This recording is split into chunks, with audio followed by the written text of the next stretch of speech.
Today in our live video, we are going to be talking about prodromal labor. So I have had a pretty marked increase in clients with prodromal labor. The overall statistics for prodromal labor for my clients is around 21%. In the last year, that increased to 38%, and during COVID-19, it's been 60%. 60% of my clients since March have been prodromal labor clients. There's different theories on what might be causing that.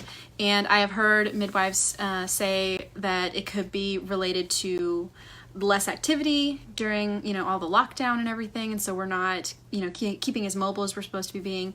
I have also heard that it could be stress related. There probably won't be any firm answers on why until much later. And that doesn't really help us for right now while we're in it. But the best we can do is just do the best we can do. So now, prodromal labor is a new term for a lot of people. There's some people who've never heard of it before, but you probably have heard the term false labor or stalled labor. And both of those can be similar, but there are slight differences. So I want to talk a little bit about that. We don't really like the term false labor because it kind of indicates that it's not as bad as labor and you're just, you're being dramatic. It doesn't hurt that bad or something like that.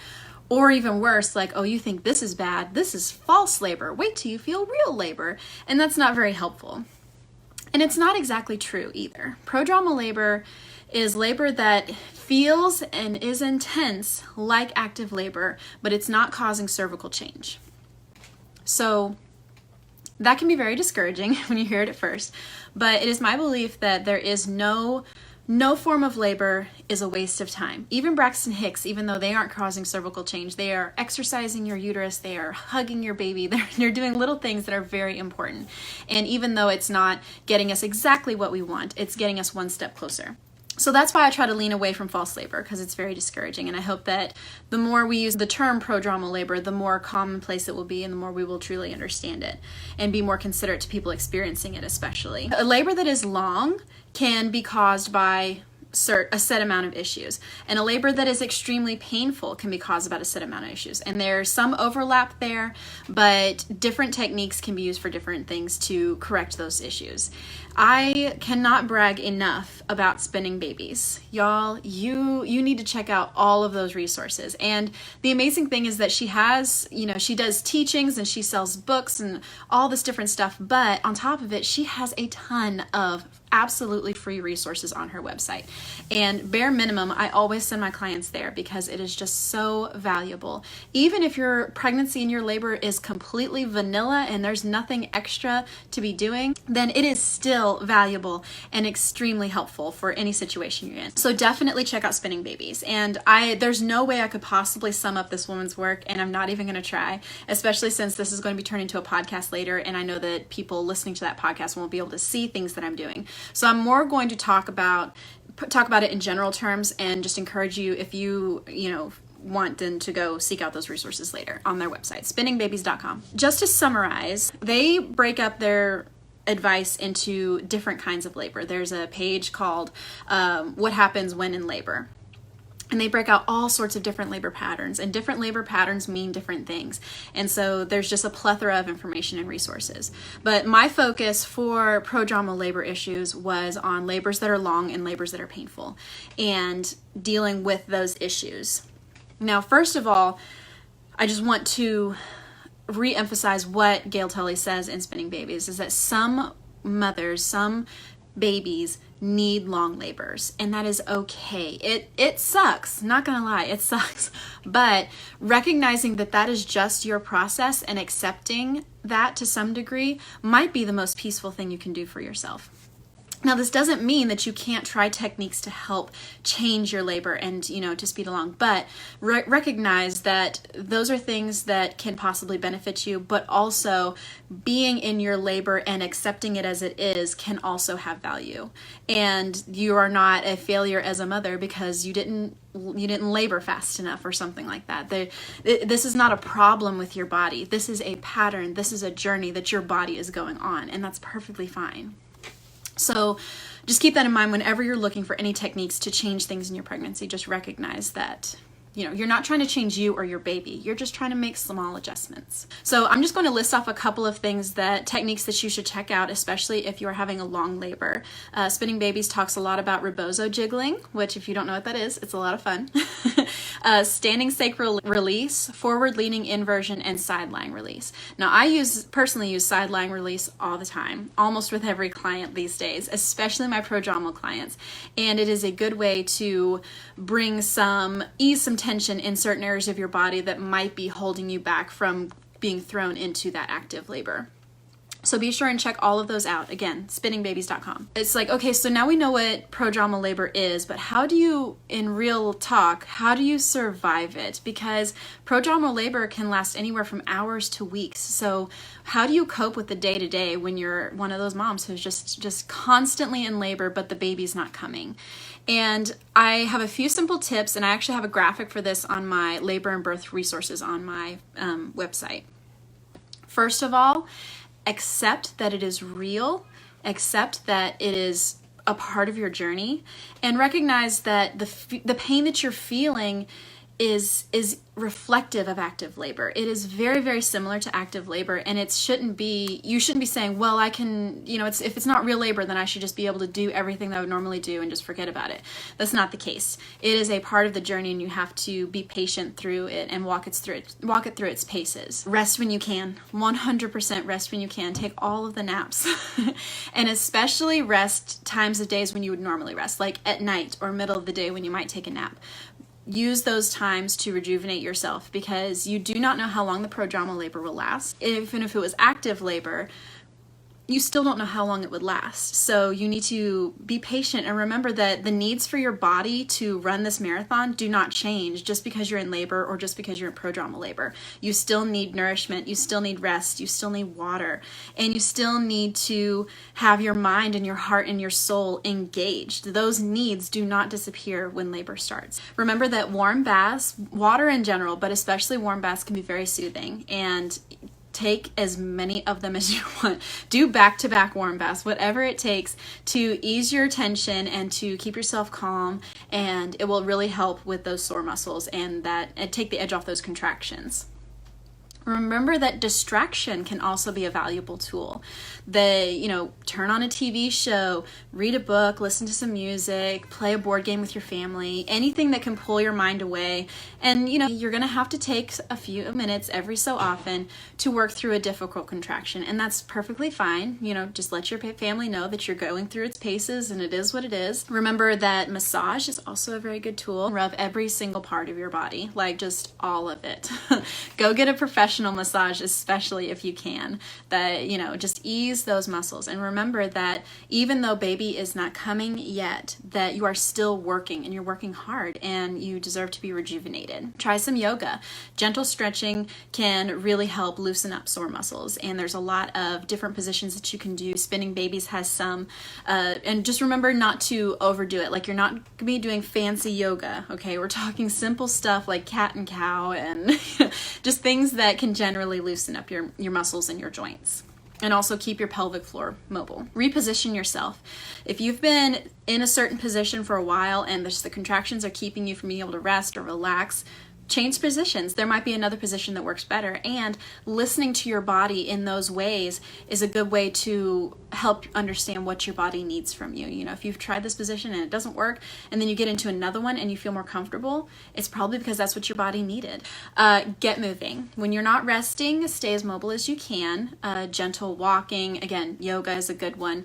It can really help shift baby into a better position. If you stay in one position, then it makes them hard to squirm and get in that good position. Stay hydrated, drink lots and lots of water.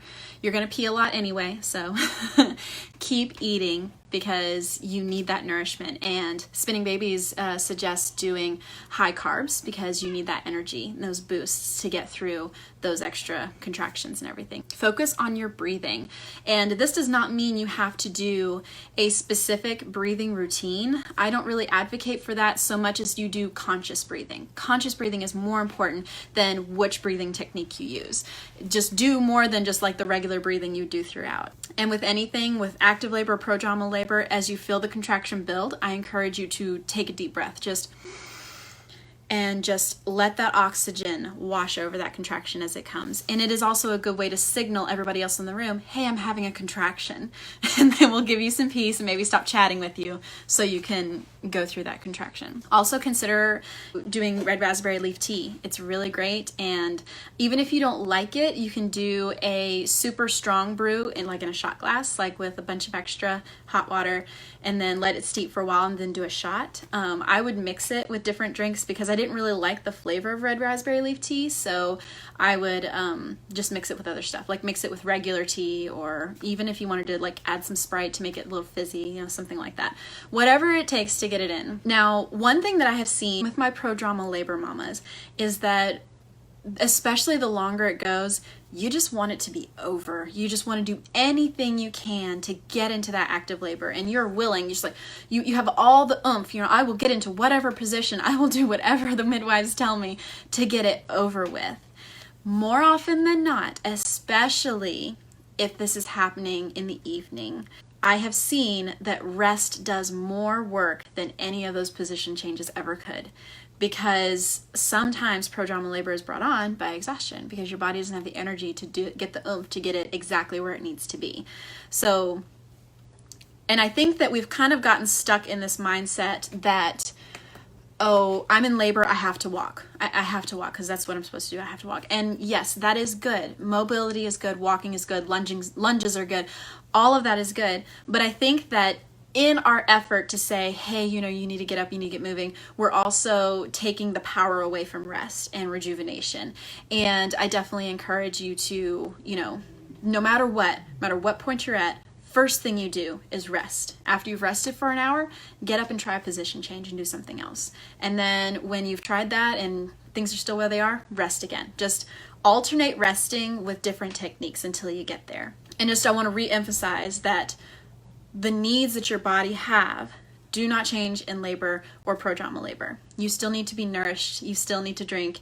You need your mind, your body, and your spirit fed.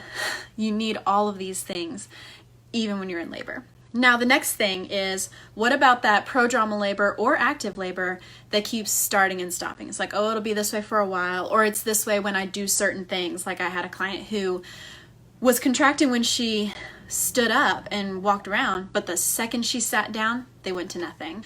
Every situation is different, and I don't give medical advice and I can't diagnose anything, but I can tell you that more often than not, labor with awkward patterns and weirdness to it, like starting and stopping or prodromal labor, getting that baby into optimal position may not solve it, but you need baby in optimal position no matter what. So more often than not, what causes babies to be in a poor position, and I have my baby here, is that their chin is not tucked. Now, the reason that is a problem is because the top of a baby's head is super big. So what we want baby to come through the birth canal with the smallest portion of head. Getting that baby to dip their chin is oftentimes the hardest work. And of course, mommy's bellies are not crystal balls. We can't just rub them the right way and then baby's gonna be like, okay, I'll get in the right position. But there are definitely things that can be done, and Spinning Babies has a ton of resources on this as well. But honestly, I think probably the one that is the most popular and they use the most often, it's a position where you get on your hands and knees and you put your head flat on the floor or bed or couch, whatever you're on, and stick your butt up in the air.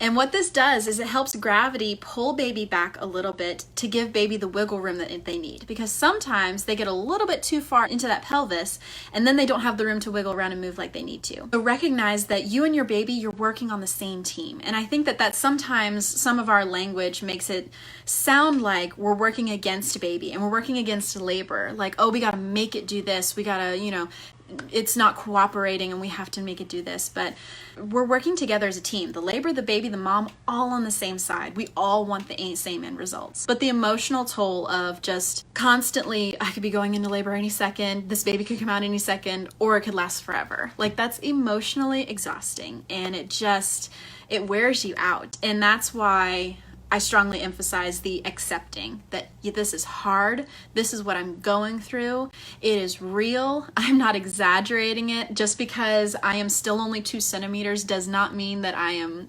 crazy or making it up or anything like that. Getting baby to rotate and to tuck that chin and to come through is amazingly helpful. Once you get baby engaged, that's really the hardest work. More often than not, once you get baby fully engaged on the cervix, that's when dilation starts. Baby's head pressing on that cervix and causing it to expand and baby's head to come out. If you are struggling with prodromal labor, I just want to say that you are strong and your body's not wasting time and you're not wasting time. It's all working to get to the same result and to really take care of yourself through this time, because it is not easy, and there aren't going to be many people who understand.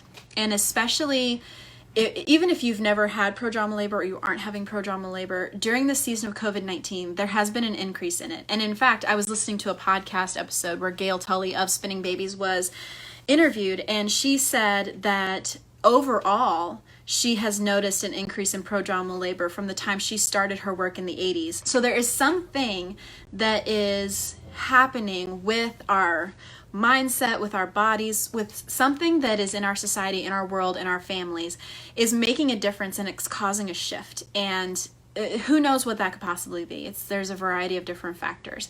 And unfortunately, whenever I was researching for this podcast, I didn't find much information on it. I didn't find very many statistics. You do see websites written by moms, most of them written by moms who went through it, saying, yeah, here's my experience, here's my suggestions. But there's very little on, hey, this is a thing, and then we need to fix this. And like I said earlier in the podcast, when I look at the statistics of all of my clients, 21% had prodromal labor. And when I look at this past year, that number increased to 38%. And since March, 60% of my clients have prodromal labor. So it's something that I'm really passionate about, because having witnessed people go through it multiple times is it's stirring, and it makes you want to do something about it, honestly, because it is hard. So yeah, that's basically all I have on prodromal labor. And obviously I am going to still continue researching this and learning about this, but I definitely would say, especially if you are pregnant during COVID-19, I recommend that you find ways to reduce your stress level, find ways to keep mobile, and I think that it doesn't have to be something super fancy. It doesn't have to be a gym, doesn't have to be a walk at the park. Walk back and forth across your living room a few times a day. It's something is better than nothing. And I think that we struggle with that because we all seek the ideal. We always, well, I want to put on my exercise clothes and I want to do the exercise right. But sometimes we just have to go with the not ideal. and that's okay, as long as we're doing something. And please check out spinningbabies.com. I highly recommend it because it has a ton of resources, and many of them could be game-changing for you. Check out my website for resources on pregnancy, labor and birth, homeschool, postpartum, anything and everything I have. I just want to say thank you guys for watching. Thank you guys for being a part. I love my job and I love all of you guys. And every single time you like something, share something, comment on something, I'm like, I love it. You make it a lot easier to do what I do every day, and you inspire me every day. I had a doula joke ready, you guys. So I bought, there's these cute t-shirts, and I've seen them before where it's like a giraffe on them and it has like glasses and it's super adorable. And I bought one for this podcast because it reminded me of that giraffe that was in labor forever, and the entire world was watching this poor giraffe like constantly in labor and no baby. And I was like, I'm gonna buy that shirt and then wear it for the podcast about prodromal labor, and everybody would think it's hilarious. And the shirt didn't come in time, so I'm sad, but I'm wearing florals, which makes me feel better. So give Voices of Eva a share. The more people that I have access to, then the more people I can help. So, and you're a big part of that.